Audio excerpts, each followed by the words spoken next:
Good evening, everyone, and welcome to our event tonight entitled Sick to Death and Not Going to Take It Anymore, Reforming Healthcare for the Last Years of Life, with our guest speaker, Dr. Joanne Lynn. My name is Edmund Santuri.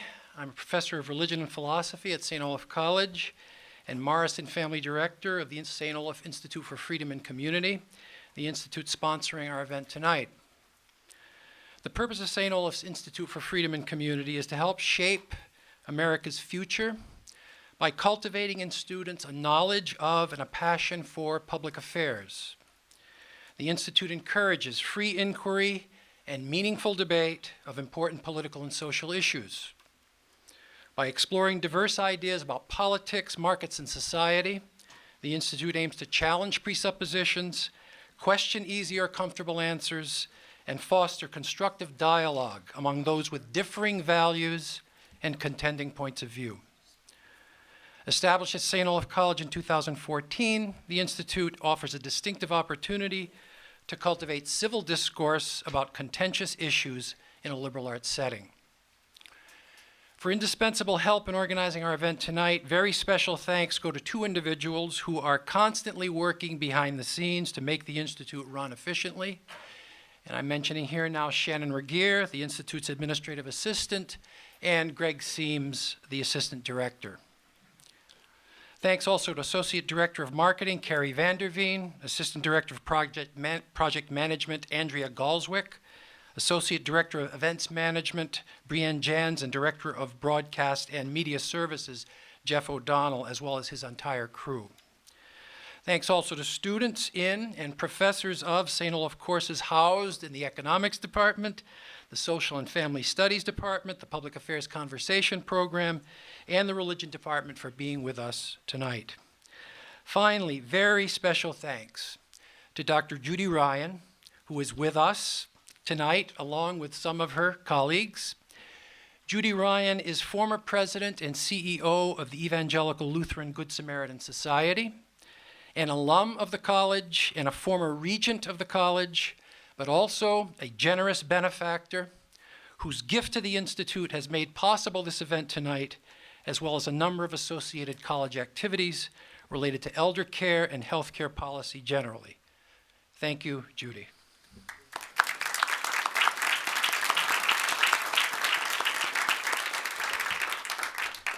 Tonight's topic is of enormous import. Though ironically, the issue of elder care doesn't get a lot of play in current public discussions, either on campus or for that matter in the larger society. Indeed, my own consciousness of the problem has been raised by the lectures and writings of our speaker tonight. And I have to confess that as I've thought more about the problem of elder care recently, I've been reminded repeatedly and with considerable discomfort of a moment in the 13th chapter of the Gospel of Mark, a chapter sometimes referred to by scholars as the little apocalypse. Little apocalypse because in this relatively brief text, Jesus seems to be predicting the apocalypse or the end of the world. Now, most New Testament historians think that what Mark really is depicting through Jesus' words is the destruction of the temple in Jerusalem in year 70, probably after the fact of its destruction. But whatever the score on that matter, in that text, Jesus says, among other things, and here I quote, "Children will rise against parents and have them put to death."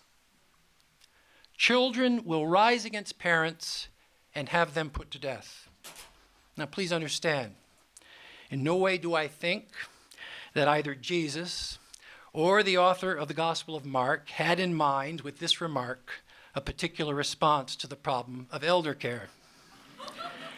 But I am reminded of this text, again with considerable discomfort, when I think about the intergenerational stresses and strains and the enormous temptations to do away with the problem that our society could experience if it were unprepared to confront the reality of a rapidly expanding population of elders in need of intensive end-of-life care.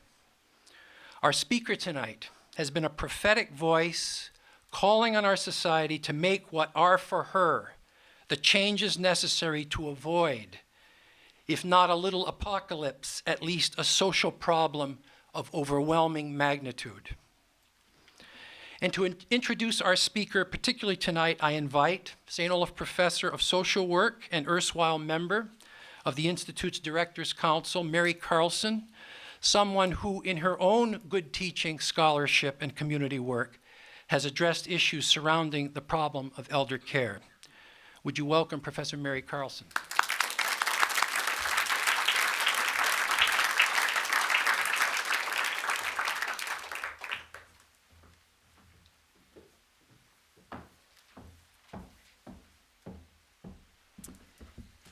Well, thank you, Ed, for the honor of doing this introduction.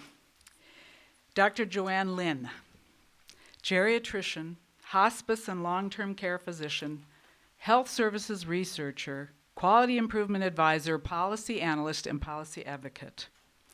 She's one who is intensely focused on ensuring that every American can live comfortably and meaningfully despite serious illness and disability in the last years of life, at a sustainable cost. She has master's degrees in philosophy and public policy and evaluative clinical sciences. Joanne now leads Altarum Institute's Center on Elder Care and Advanced Illness. She has recently consulted with the Centers for Medicare and Medicaid Services, has been a senior researcher at RAND, and a tenured professor at Dartmouth Medical School and the George Washington University. Her work includes development of prognostic indices and uniform assessment tools, quality improvement, professional and public education, and end-of-life care.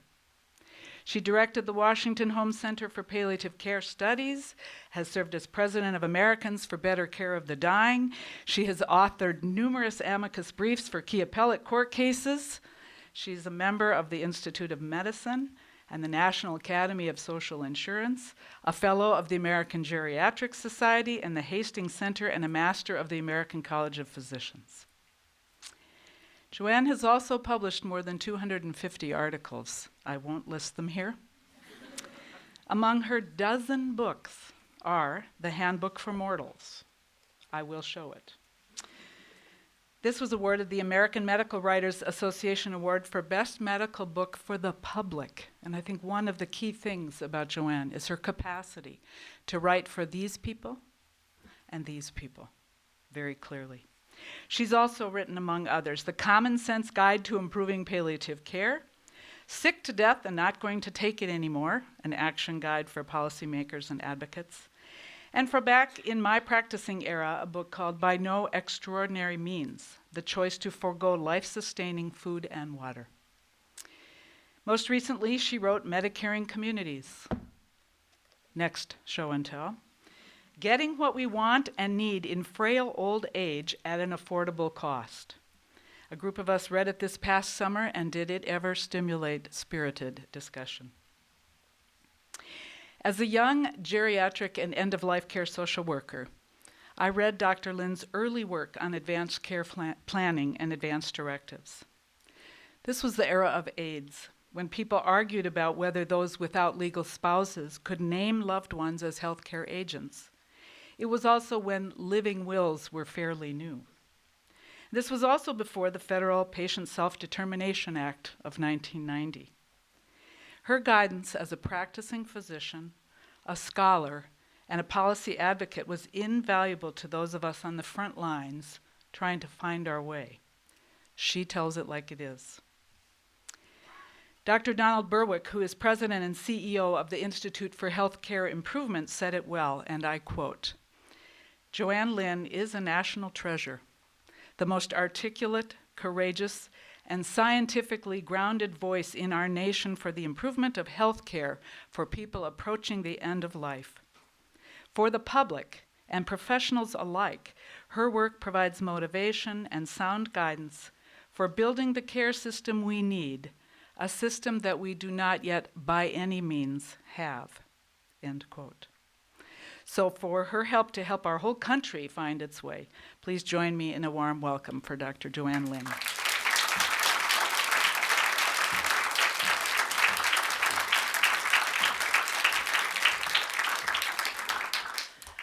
Okay, I'm so pleased to be here tonight. Thanks very much for having me come. Tell me, how many folks here would like to grow old? There's a few that aren't putting up your hand. So, you'd like to die young? Hardest thing for Americans to realize is that those are symmetrical questions. That your only choice in not growing old is to die young. And that most of us will grow old if things stay somewhat like they are today. Most of us will get the opportunity that was denied to most of mankind for most of our history. We will mostly get to grow into our 70s, our 80s. Some of us will make it past 100. But there's a tough time at the end. I'm going to give you some choices as to how to attack it for yourself. How many people here, all things considered, would just as soon have a big-time cancer as your cause of death? You know, lung cancer, one. She's had a lot of experience. Anyone else going to join? No, that's it. Okay, for the rest of us, how about heart and lung disease? Chronic heart disease, chronic lung disease. 1, 2, 3. Okay, so all the rest of you are with me hoping for frailty and dementia. Hardest thing in the world for people to realize is there's no nifty way out. You know, like people say, oh, I want to be 94 and die in the arms of my lover of a sudden heart attack. And I say, good luck with that. This is not a plan, this is a movie. The rate of dying without substantial prior illness is less than 6%.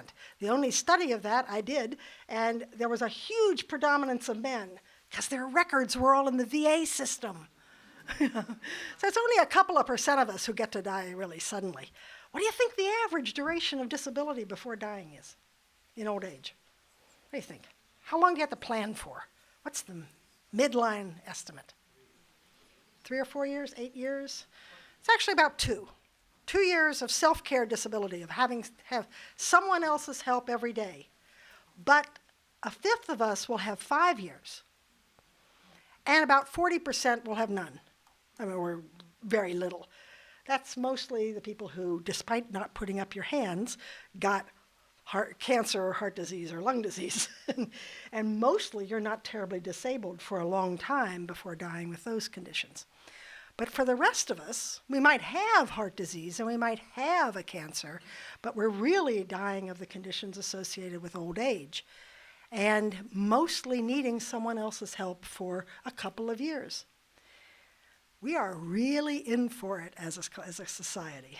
We have done such extensive planning for this that we are really well prepared for all of those kids that went off in the 50s to school, and we were so proud of the baby boom. And they're all going to grow old together.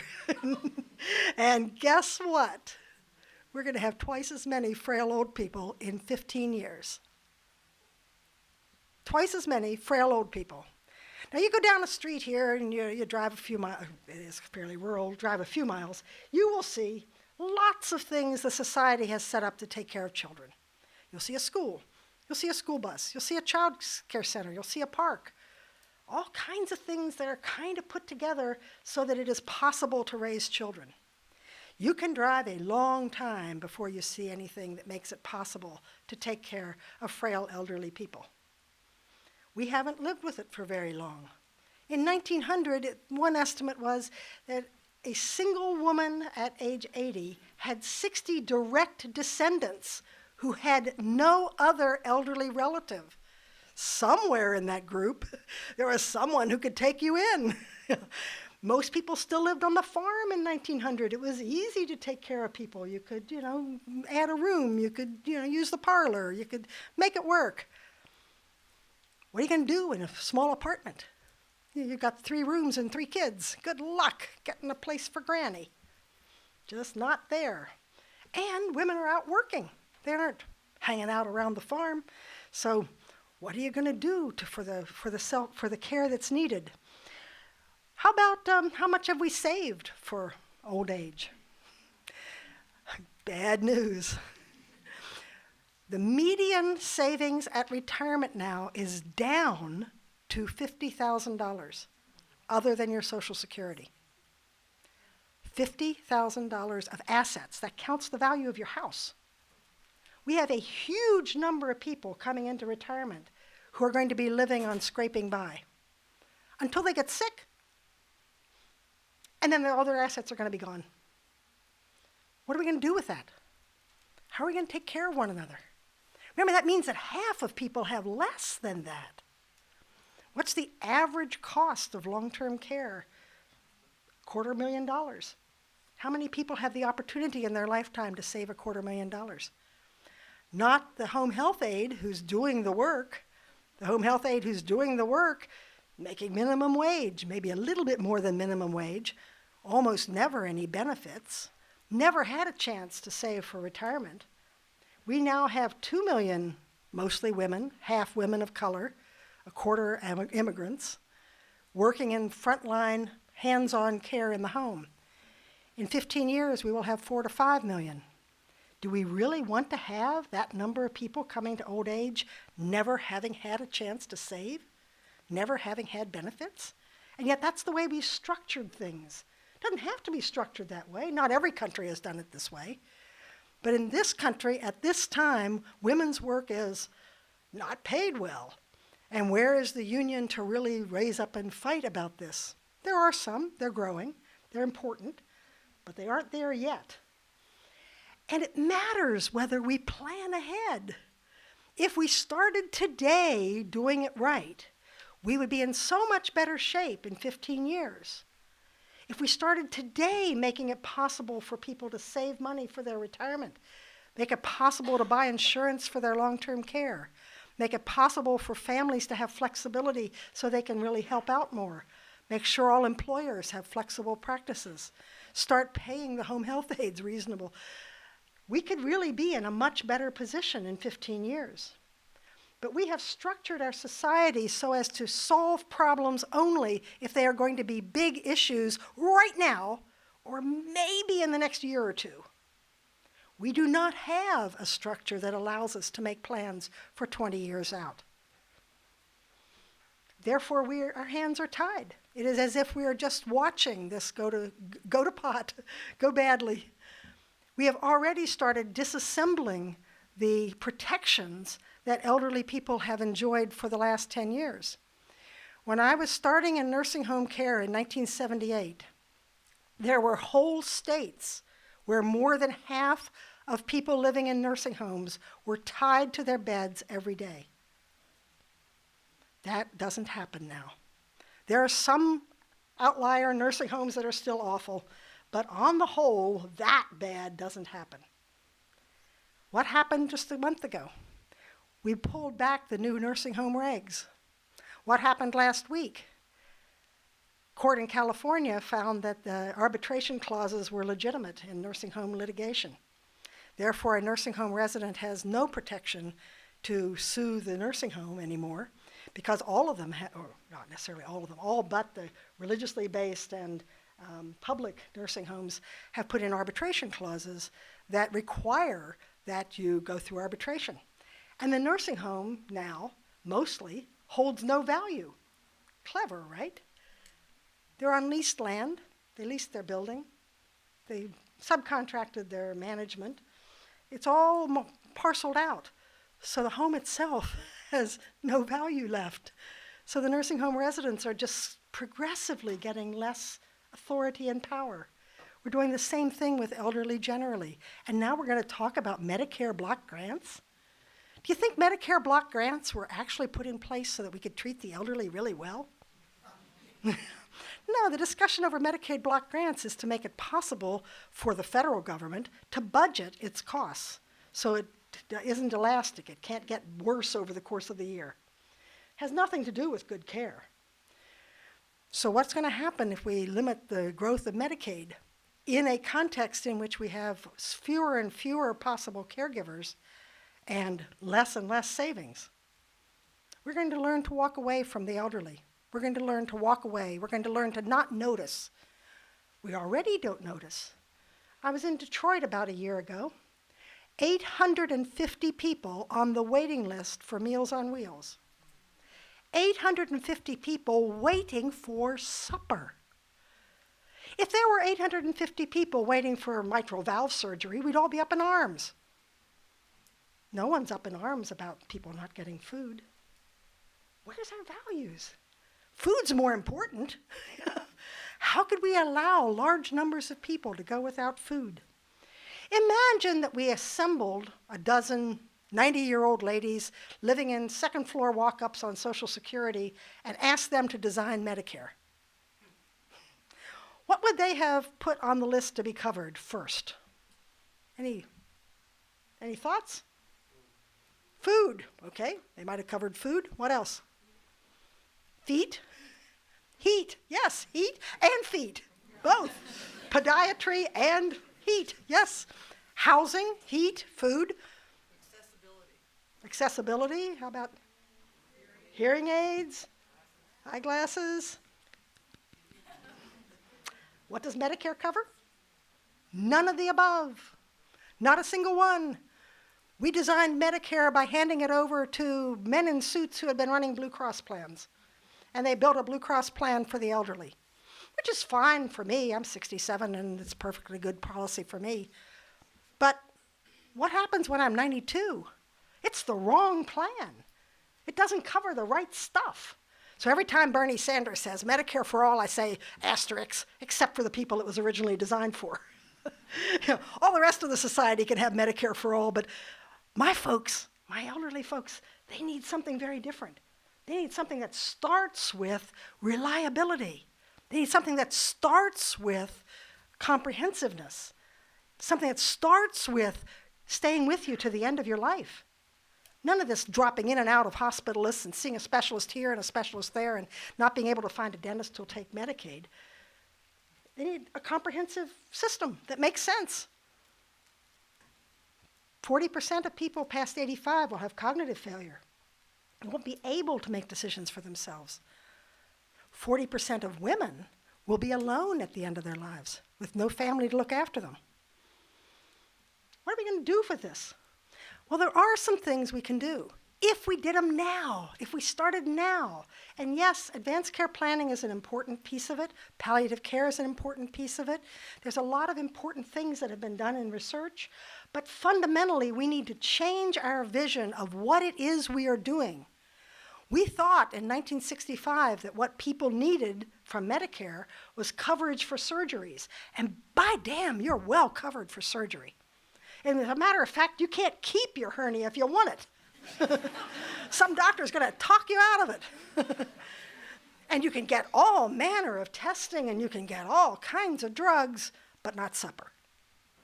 So we need to go back to this idea of chronic conditions. The very idea of chronic conditions is that they last over time. So we need a care system that actually stays with you over time. Does anyone think that they would put together a school system in which you would learn, say, the volume of a triangle or the area of a triangle separately from the volume of a cube, and that you would kind of sign up for all these different fragments of learning? Of course not. We put it together at least as a whole year, or at least a whole semester in your lives, and say, well, here's a body of work that kind of is coherent, and we make sense of it. That's the kind of thing we need to reform healthcare for. That once you're very ill or very disabled and needing help on an everyday basis, you are in a different category. You are no longer just needing a fix-up because you broke your arm. You now need a care system that knows what it's doing from now to the end of life, and you need it to be able to promise to stay with you through that whole time. And the promises it needs to make are very substantial. You need the right medical care. You need no overwhelming symptoms. You need your family to be taken care of. You need to have no surprises. Mostly, we can tell you what's likely to happen, and so you can be prepared for it. But most importantly, you need to be able to promise to help the person live as fully and meaningfully as possible. And that doesn't mean spending all of their time chasing medical care. It may mean going fishing, It may mean writing the great American novel. It may mean getting down on the floor and playing with the grandchildren. It means different things to different people, and therefore the plan of care has to reflect this person's situation and this person's priorities, not cookie cutter stuff. A doctor right now is dinged, actually reduced their income, by not sending a 68-year-old with advanced dementia off for a mammogram. Wait a minute.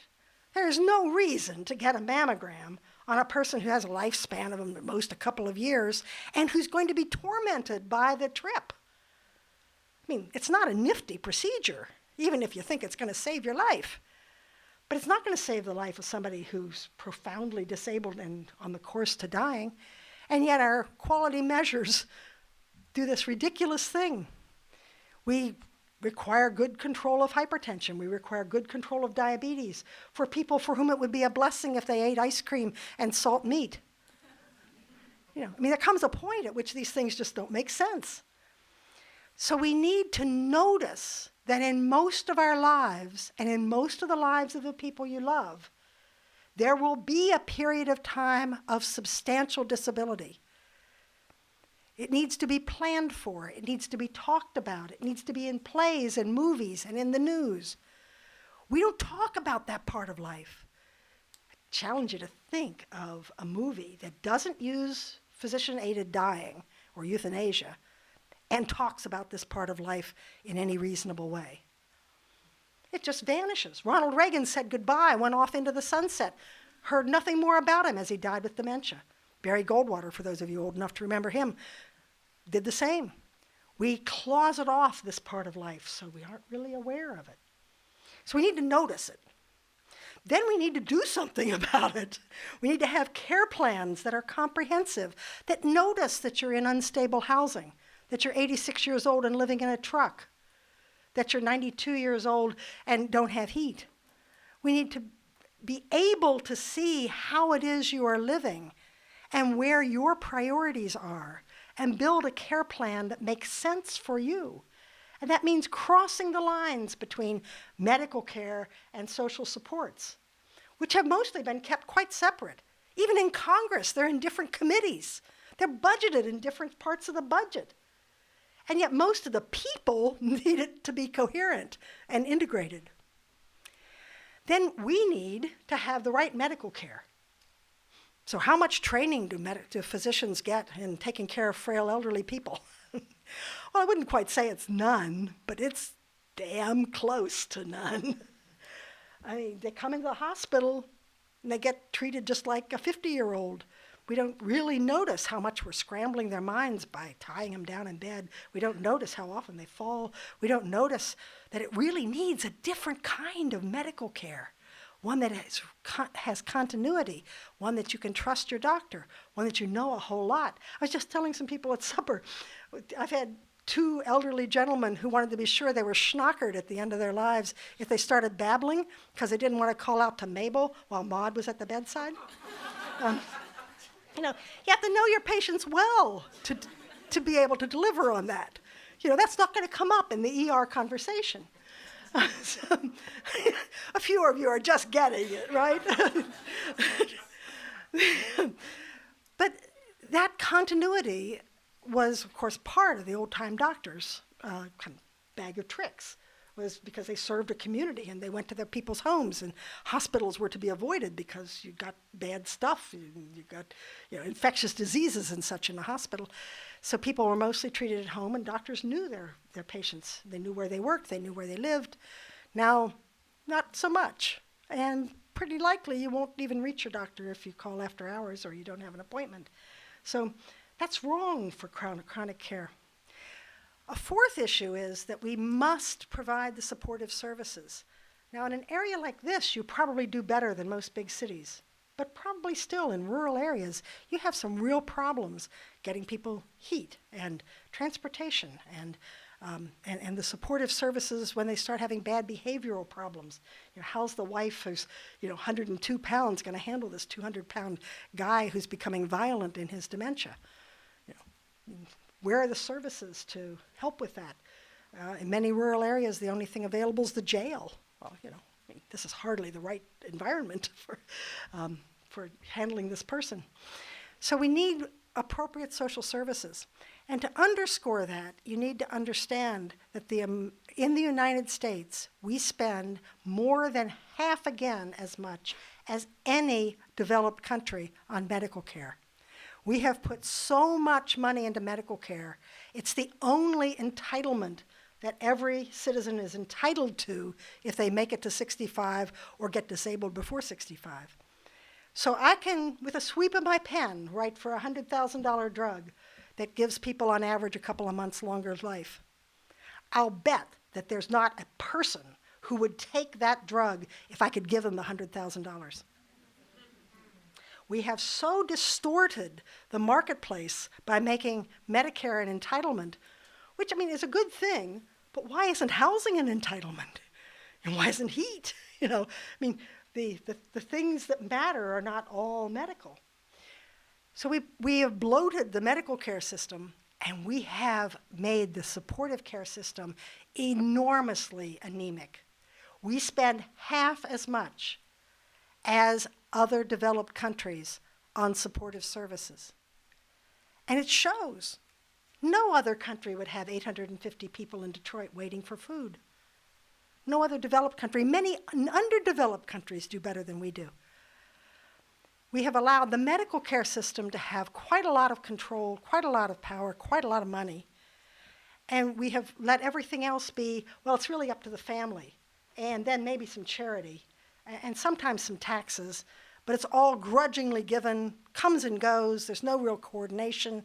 You might have 100 slots for home care in a community, and when you get to 100, you just say, well, we're out of money. There's just nothing more to give.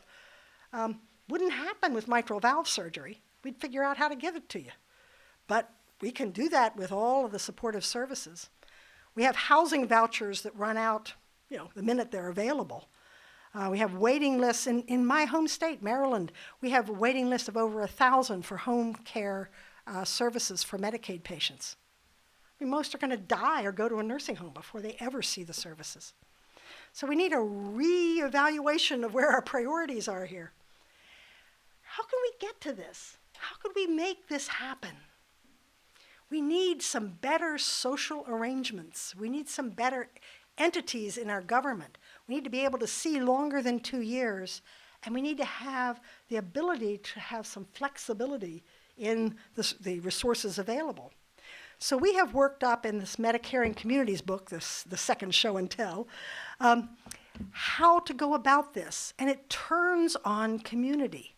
It turns on Northfield taking charge of your own care system, saying, okay, we've got a whole lot of elderly people. We're going to have a whole lot more.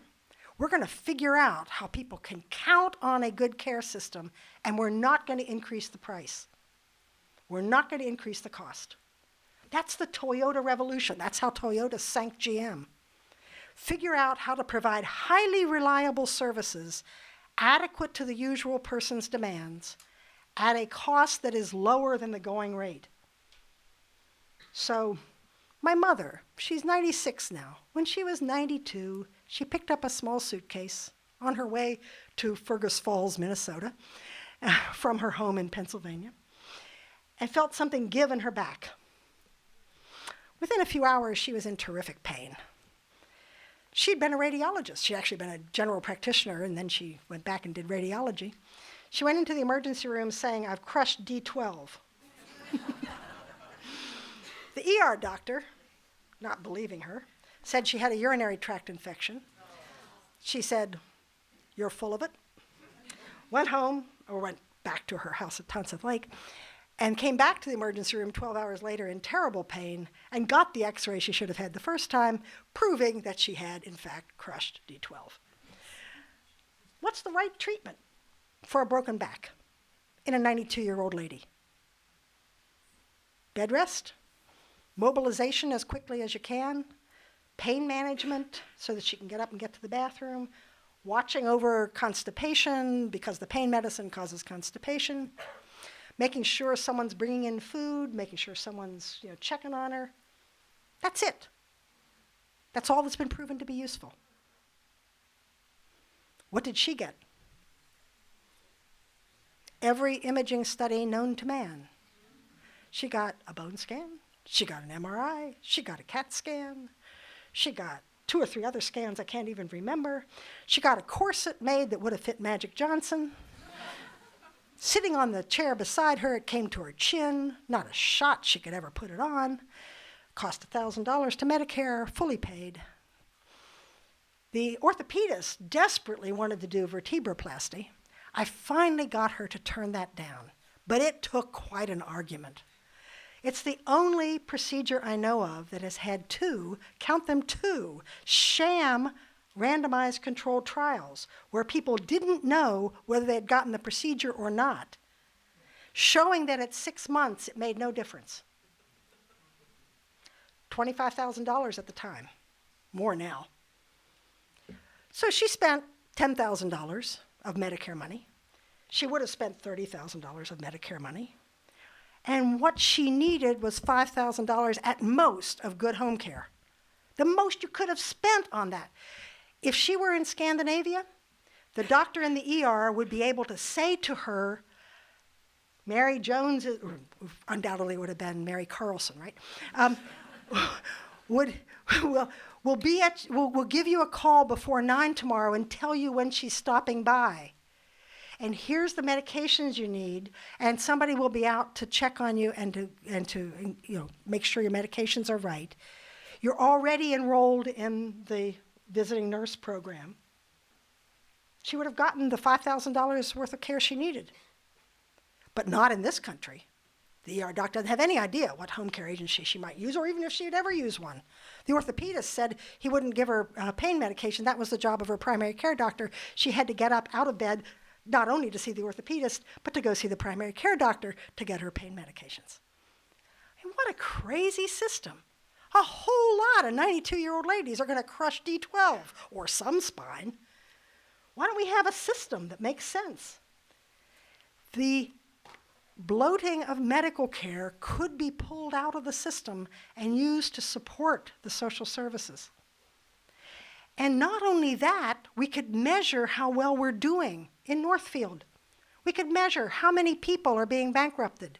We could measure how many people are dying with pressure ulcers. We could measure how many families have had to give up work.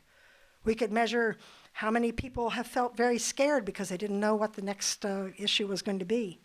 How many people felt confident because they were in a care system that worked.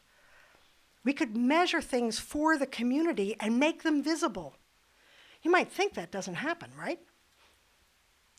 In the southern lake region of Sweden, every municipality measures these issues for their whole elderly population and puts them on a public website showing how your community compares with another.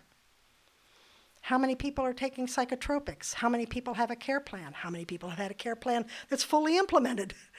It's amazing. And guess what starts to happen? The city council starts saying, why are we using twice as much psychotropics as our neighboring town? What's going on here? Why do we have half as many people in daycare as this other community? We start making it a topic of public discussion. And then you can start creating priorities and working on those priorities. For some communities, the priority might be increasing the workforce for frontline care. In another community, it might be getting a specialist doctor. In one community, it might be getting the employers to be flexible with family caregiving. Whatever the priorities are in that community can be worked on. Costs almost nothing. The cost of what was wasted on my mother would have paid for a meal for somebody in need of a meal for a year, and it was utterly wasted. We need to start thinking about this population, which we all aspire to join, except for the 3 of you who chose an earlier death. But most of us are going to face this either for ourselves or for somebody we care a lot about. Let's build the care system that we can count on. Let's build a care system that we can count on that is at a price we can afford. You know, we keep talking about the generational strife and that the old people, want to steal from the younger and so forth. Not true.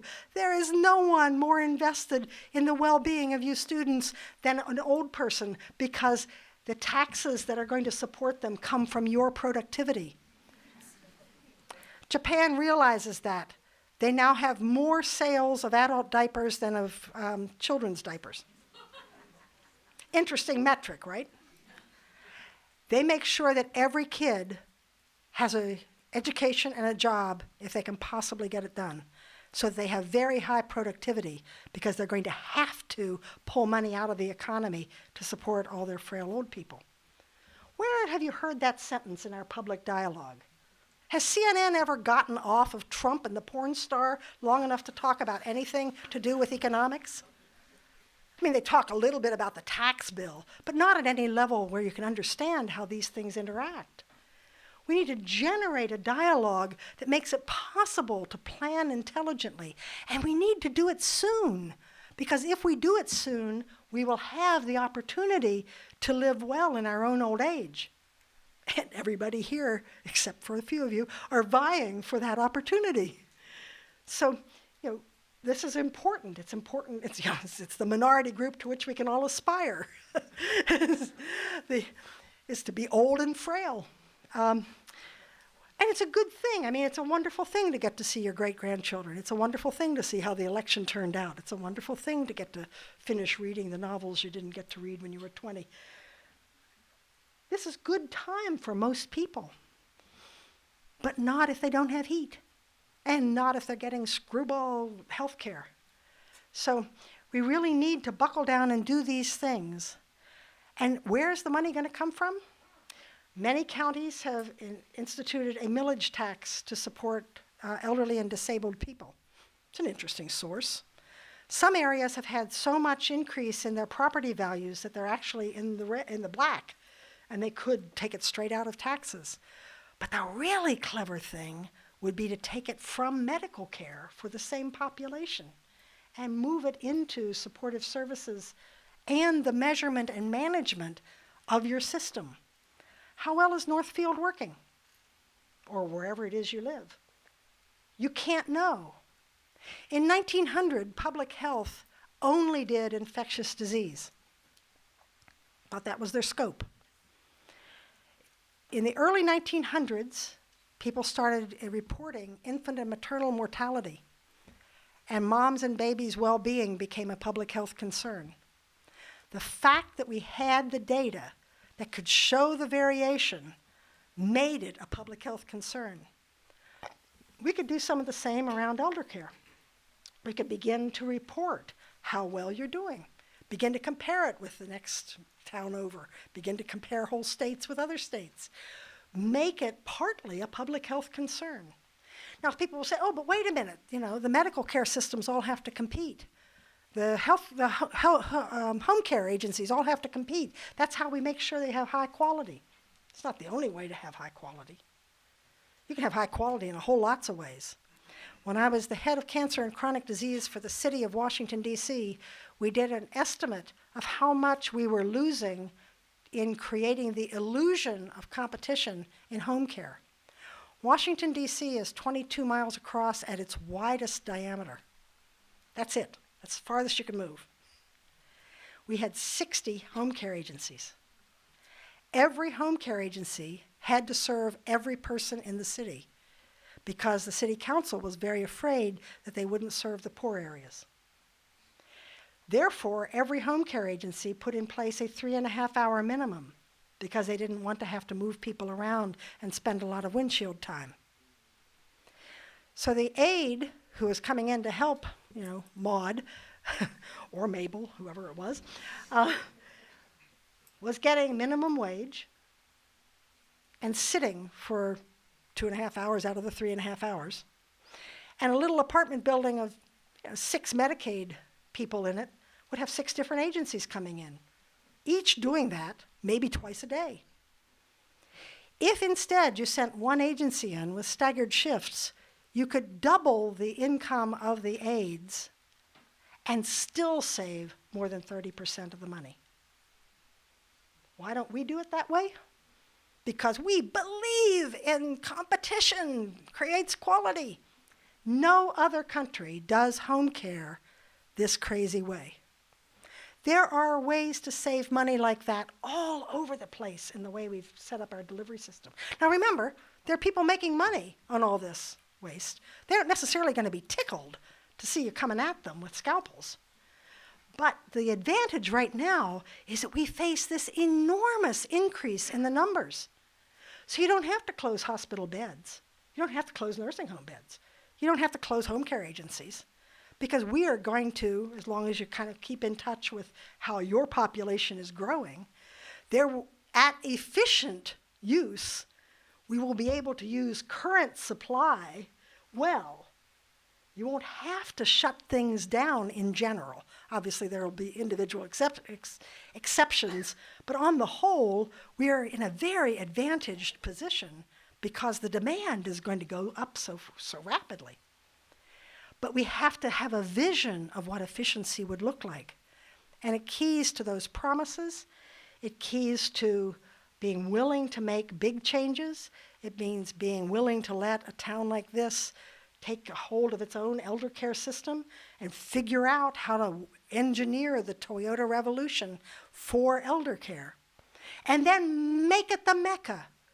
Have everybody in the country saying, boy, I wish our healthcare system was like Northfield. And all of a sudden, there's a political pressure to make things change. Right now, there's not a whole lot of pressure. Who talks about elder care? We talked about Obamacare till we were blue in the face whenever we weren't talking about abortion and gay rights. But we don't even bring this to the table of policy. So start bringing it to the table of policy. How many people here know your representative in Congress? Excellent. Oh, that's higher than I've ever seen. All the rest of you go catch up. How many know your mayor? Oh, look at this. You've got a whole band of citizenry here. Start talking to them about this issue. Make it a political issue. We aren't going to win by waiting for pharma to decide to bankroll reforms in elder care. They're making a bundle on the abuse of medications in older people. We aren't going to get to wait until insurers suddenly decide, oh, we're going to do long-term care. Wait for that, and you'll be waiting a long time. But there's people power, the votes. How many people here have already been a caregiver for more than a year to an adult who is disabled? Look, almost everybody who looks to be over 40. How many expect to be in your lifetime? Yep, caregiving to adults is going to be the great leveling force. It's going to be the biggest issue for women. We get nailed with most of it. And do we vote on that? Do we call on our politicians to make it possible for people to do caregiving? Not yet, but we could. I should mention Vicki Walker's wonderful project of a couple years ago where we worked together with a few semi-volunteer students and got caregiver issues on the party platforms of a couple dozen states. Nobody had ever gotten caregiver issues on the party platforms before. Turned out to be fairly easy. Nobody really resisted. They asked a lot of questions. But in doing that, we got a whole lot of legislators having to see these figures go by and begin to say, oh, wait a minute, here's a constituency that I could grow and develop. This could be a base of my future popularity. I could mine this for goodwill. Okay, do that. But along the way, make it possible for family caregivers to have respite. Make it possible for family caregivers to have an income. Make it possible for paid home care workers to live at above the minimum wage. Let's get real about what it is we face. And then I think we will see, as you go on buses around or on a car around the area, you'll see a bus for transportation for disabled elders, and you'll see day centers, and you'll see elderly people going to the opera and elderly people in your communities. And that will be a very good thing because you hope to be one. So we have to develop a vision of what good care would look like and then pursue that vision And it means political action, and it means awareness, and it means a deeper knowledge than just the superficial sorts of things that we're willing to do now, where we're willing now to continue to support Medicare and do advanced care planning. But we need to get to the economic roots, and we need to soon, because if we don't, we'll get what we deserve, which is the crummy care system we've got now. And that's what we'll all get to face. So thanks for having me come.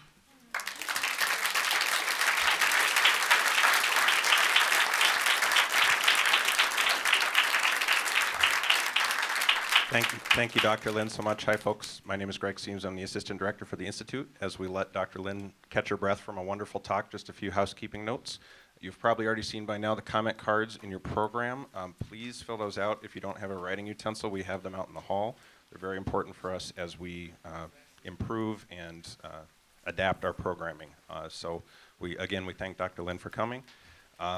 We'll move into Q&A now, and so as Dr. Santuri said at the beginning, as part of this tradition and mission of the Institute to engage students, we've been having conversations with folks from the religion departments and the social work departments, social work, religion, economics. So if the rest of us, if you would indulge those folks to allow them to get their questions in first, and then as the conversation sort of develops, we can open it up to other folks. So please speak clearly into the mics so Dr. Lynn can hear you and the folks on the live stream at home can hear you. And just go ahead and raise your hand, and Dr. Lynn, take it away. A first comment, question. There you go. Hi. You gave a very nice talk. Okay. So my main question is, what kinds of changes can be made to the healthcare system on a local level that would make a real dent in prices? Because just in what we've studied in healthcare econ, some of the big reforms that could really bring down healthcare spending such that we could reallocate it towards elder care are things like all-payer rate setting, single payer, negotiating drug prices at a national level. Things that are big federal pushes, and things that we've seen the Republicans in Congress show no willingness to take action on. So what kinds of local initiatives could make a real dent in healthcare spending such that you could reallocate it towards elder care? There are two simple things. One is that you could really insist upon comprehensive care plans that make sense. And that, so when a person calls up with a fever, whether they're somebody who is 102 and has decided not to have aggressive treatment, or somebody who's 54 and is at risk for influenza. So you know a lot about people. You need combined records and good care plans. And then you need to change the patterns of care. In some parts of Oregon, the cost of Medicare is half of what it is in Newark, New Jersey. The variation is enormous. It is especially enormous in the last year of life. So you could really start looking at your own patterns of care and then really pushing doctors and others to implement the more efficient plans of care. A lot of the variation is in how we use hospitals and the time just after. So a lot of the Medicare variation is, my mother getting every imaging study known to man, every one of which was paid for. Had she had vertebroplasty, it would have been paid for. So you need to get kind of under the surface and say, well, what kind of patterns are happening here? And undoubtedly, some of your docs are doing one heck of a job. They're taking care of people at a very low cost. People love them. They're doing a wonderful job.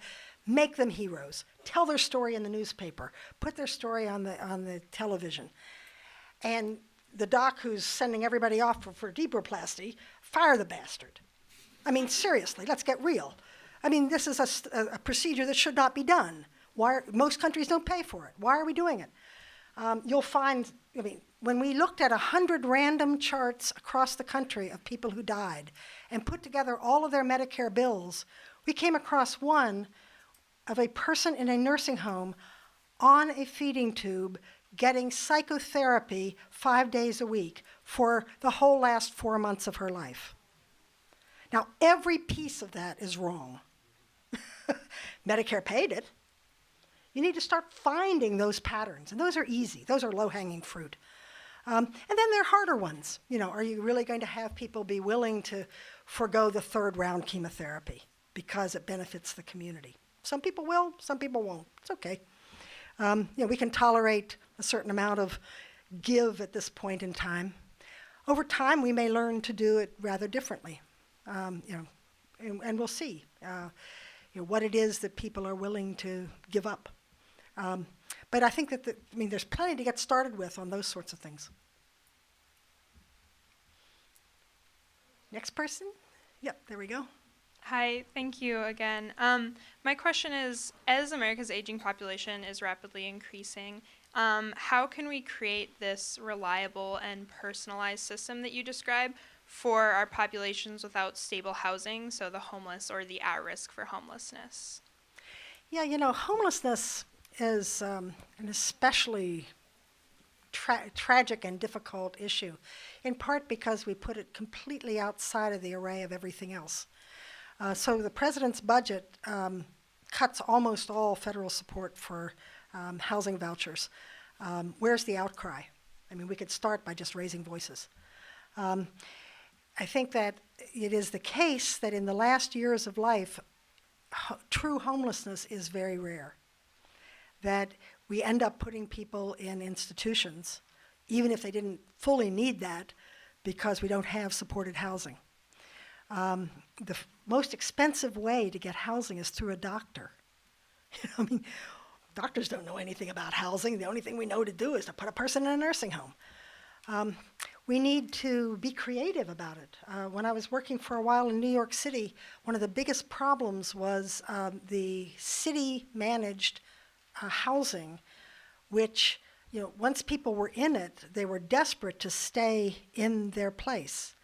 So now their mother gets very sick, and she's living separately, and they're willing to take her in, but they only have 2 rooms. Why don't they go to the top of the list for a 3-room apartment? There was no mechanism by which to have the housing office take account of their willingness to take grandma in. So some of the things are easier like that. I'm working with Martha's Vineyard, where one of the biggest issues is that virtually all of the property is covenanted not to allow what are called in-law suites or mini housing in order to keep the property values up. But that means that there's no place for a home health aide to live.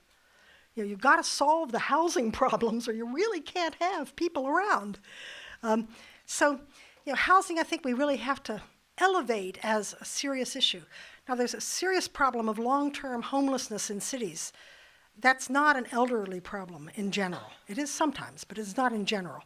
Most of those folks are seriously mentally ill, have substance abuse, or just very bad luck, and their lifespans are incredibly short.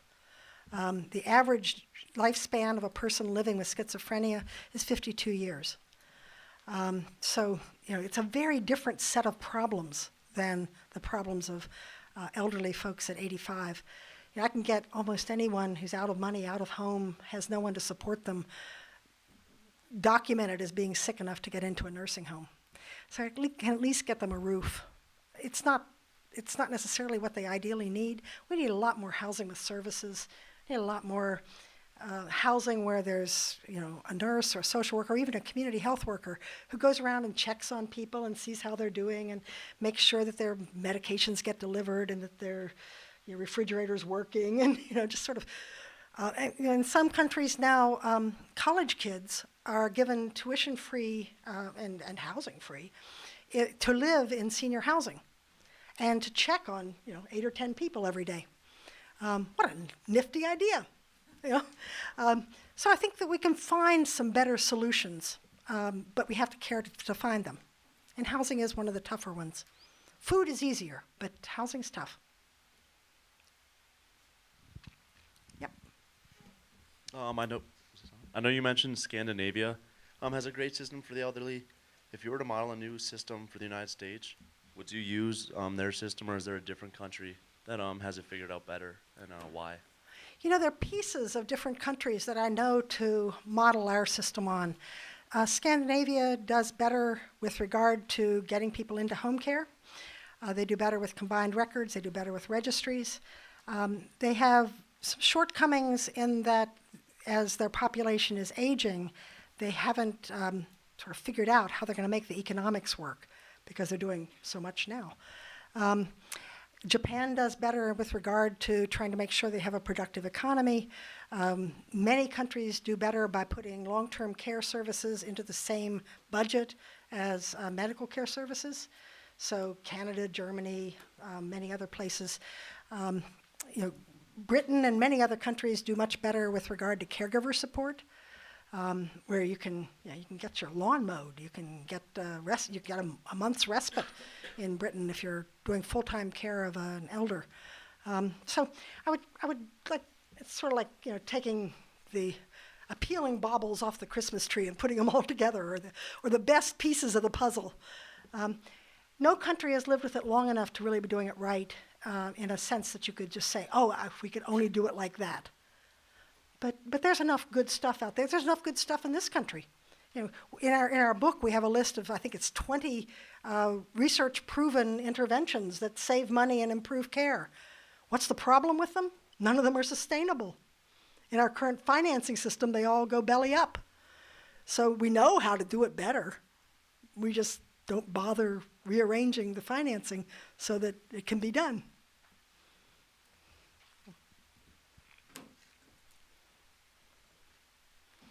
Competing mics here. So you mentioned how we can recognize these patterns in doctor care to help change how patients are treated. But how can we actually help influence changes in doctors' behavior, since most patients feel like, oh, they're the doctor, so they're right, and the doctors feel, oh, I'm the doctor, so I'm right. Fire them. Sue them. Don't hire them. I suggested to Don Berwick when I was working at the Centers for Medicare and Medicaid Services that he just start talking about a 20% discount for non-continuity care. That doctors who provided more than half of the face-to-face contacts with a patient over the course of a year for more than 70% of their patients would get the real fee, and everybody else gets 20% less. I think it would take till like next Friday before we learned how to do it right. Let's get serious about it. Advanced care planning, all this struggle we do for advanced care planning. First time a patient comes into a hospital with an established serious chronic disease and there's been no discussion of the appropriate treatment on the prior admission, within 6 months, say. A COPD patient, an emphysema patient who comes back in May after having been in the hospital in April, and there's been no discussion of what they want done the next time. Just give them 50% of the DRG. I think it'd take till about next Friday before we learn to talk to people. It's not hard, it's just not built into our workflow. So, let's just get serious about it. I think consumer groups are going to start raising holy heck about not having, good care plans, not even just good advanced care plans about what you want done when you're right up against the Grim Reaper, but what you want done about whether your daughter has to leave work to take care of you, whether you're willing to sell the farm, serious things about your life. So I think consumers are going to push some of it. Having the records that the patients can control will have a hand in it too. I think, we're on, 30-some states have passed this statute called the CARE Act, which requires that hospitals know who the caregiver is for a person who is disabled, notify the caregiver that the person is going home, and teach the caregiver any new skills needed. Okay, I'm perfectly happy that that passed in a whole bunch of states. But really? Why did you need to pass a statute to do that? Any doctor who wasn't doing that or any hospital that wasn't doing that deserves to be kicked out of the system. This is outrageous. It'd be like taking care of kids and not bothering to notice who mom was. Most medical records don't even have a slot for putting the name of the caregiver in. We fought for 3 years to try to get that to be part of what was required in a certified medical record. And the vendors say no hospitals want it. And I say, oh yeah, but all the hospitals I talked to ended up adding it after you sold them the stuff as an add-on. So why don't you just put it in there? It's crazy not to be talking to the caregiver. Send out a demented patient to home without telling the caregiver? This is crazy. So yeah, I mean, I think we just have to kind of up the ante and start demanding the care system we need. And that probably means a certain amount of community organizing and a certain amount of talking with your fraternal organizations and professional organizations and so forth. The Older Americans Act, which funds, there's the federal funding for most supportive services. So Meals on Wheels, adult elder abuse, not housing, but most of the rest of what goes into supportive services is paid for under the Older Americans Act. The curve for the population growth in the last 20 years goes like this. The curve for Medicare growth goes like this, and the curve for the Older Americans Act goes like this. While the population's growing, we aren't increasing this. Last time around, only the social workers and the Geriatric Society were out front pushing for a reauthorization of the Older Americans Act. Comes up again in 2019.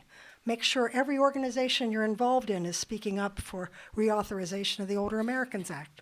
Not necessarily because it's the biggest thing in the federal budget, but because it'll rivet everybody's attention. You know, if there are a whole lot of letters coming in about the Older Americans Act, a whole lot of politicians will start paying attention. It's amazing how little communication the public does with our representatives. You know, if you get 10 or 15 letters in on something obscure like the Older Americans Act, people think there's a wave coming at them. You think it's a tsunami, you know, they better get ahead of it. So, you know, organize a little bit and push it out. Yes, sir.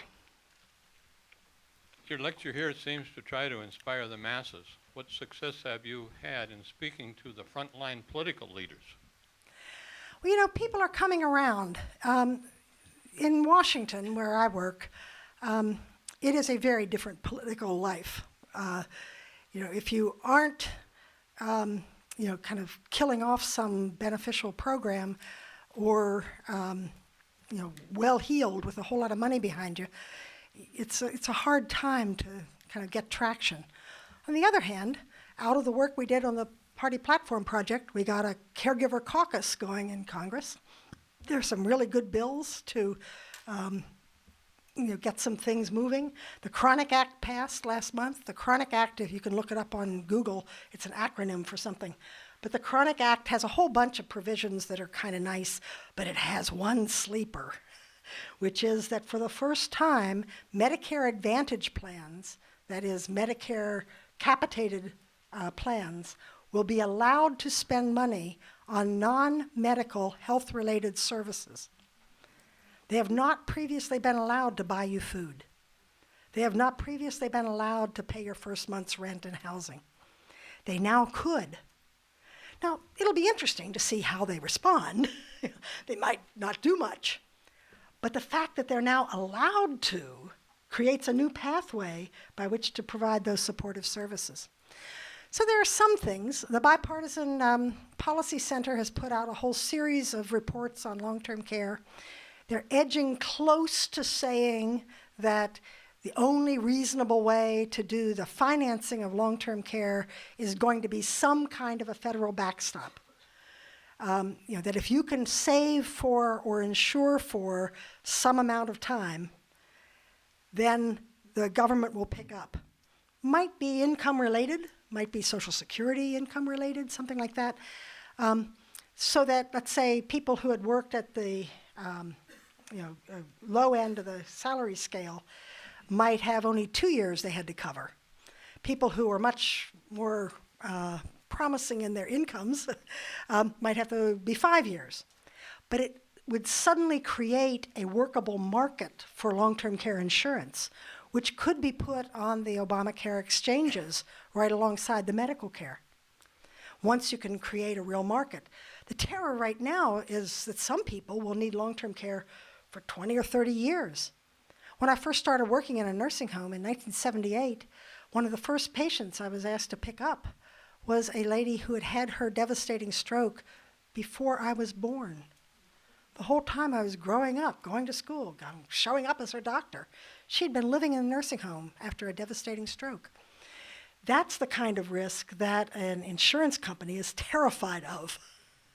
So if the government would pick up the tail of the distribution, it actually becomes fairly affordable for the government, It's less than 1% additional tax, depending on how you put it together. Could be as low as about 0.47 of a percent of additional tax on Medicare income. And then it would be up to a lot of people to save enough for their front end. And of course, there's still going to be people who need Medicaid and so on. But think what would happen if we could get 2/3 of the population on a system like that. So that came close to a bipartisan policy center vote, and then they backed off on it, but they allowed another group to publish the data. So the data's out there now. So there's some seedlings that look promising. But and maybe we're in for an era in which some new agendas can come onto the political stage. Surely it's boring to keep talking about Trump's peccadillos and abortion rights. I mean, keep fighting those, please do. But there are other things that are terribly important. I mean, where's the outrage over tariffs? Get a few new things on the agenda. And this is one that's quite bipartisan. I mean, everybody's in it together, and no one can count themselves out unless they're sure they're dying soon. And that's a very few people. So, we are all in this. It's the great leveling force. And so I think there's some possibilities. There have to be. I mean, this country's not stupid. We've set up some difficult arrangements, and we're going to have to undo them a bit. But mostly, as Winston Churchill once said, America always does the right thing after she's tried everything else. It's just that this time, thinking 20 years downstream becomes very important. And we are really limited in being able to think 20 years downstream. We really need you young people to insist upon us thinking 20 years downstream and voting on people now on their willingness to make plans that last that long. Because if they just stay with 2- and 4-year horizons, we'll end up in 2035 with no better care system. And at that point, we won't have the infrastructure we need to do it right. Is that a good time to stop it, or shall we take? Maybe one more question. Okay. Hi, thank you so much for coming and speaking to us today. The question that I had was that Americans like to believe that competition drives higher quality and lower costs, but ironically, Scandinavian countries and Cuba, which have socialist governments with a single-payer healthcare system, have performed better in terms of patient outcomes with lower costs. So from your research, do you know why that is and how we can approach that? Well, the causes of that are there are a lot of causes, and it's true. We are something like 27th in overall quality in the world. We are something like 32nd in hypertension management. We're 17th, I think it is, in infant mortality. I mean, we do not do well despite spending all this money. It is the case that in Cuba, doctors are riding bicycles. You're not a rich person to be a doctor in Cuba. You are a rich person to be a doctor here in general. Why is it that we think it's okay for a cardiologist to routinely make $350,000? I don't think it's okay. I think it's an enormous privilege to be able to work with the science that's been given you and the tools that have been given you. You almost should have to pay for the privilege.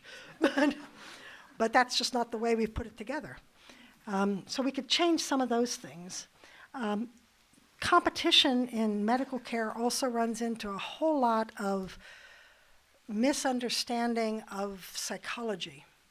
So if you give the usual American an array of possible providers with a substantial array of cost for something that they have the time to consider, so they're going to replace their bad knee, and they've got months to consider it, they will pick the costliest, even in the presence of information that is not the highest quality. We just believe that, buying the Mercedes is just a whole lot better than buying the Volkswagen, And that psychology in healthcare is really rife. You can increase your utilization by increasing your cost. Where else do you increase your utilization? By increasing your cost. You raise the price of bread by 50%. Every other bread on the stand is going to go first. Raise the cost of medical care by 50%, and you're going to draw people in. So, we got to do something about that psychology as well.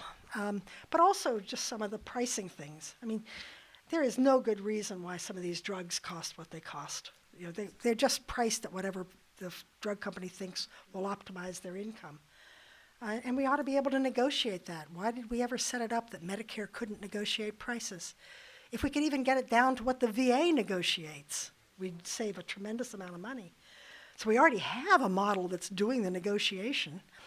I think we should open up the borders to at least countries that do as good a job as we do on drug safety and create some competition. Bring those drugs in from Canada, bring them in from Britain, bring them in from Germany. Let's see how low we can drive some of these prices. It will take some real readjustment. I mean, there are a lot of people. Why do we let medical students come out of school with mountains of debt? That's a social arrangement. They didn't have to come out of school with mountains of debt. It's really hard to decide to go into geriatrics today. You do an extra year of training and your income goes down by 20%. That's a real draw. You have to almost be a nun, right? But these are things that we could change. I mean, these were not brought down from the mountain with Moses, I mean, they weren't scrawled in tablets. We created them. We created them to meet the demands of 1965. We need to recreate them. And it will be wrenching in some details. It was pretty tough on the tuberculosis hospitals when they got drugs that cured tuberculosis. A lot of people were thrown out of work. We survived. We'll do it again. Thank you, Tom.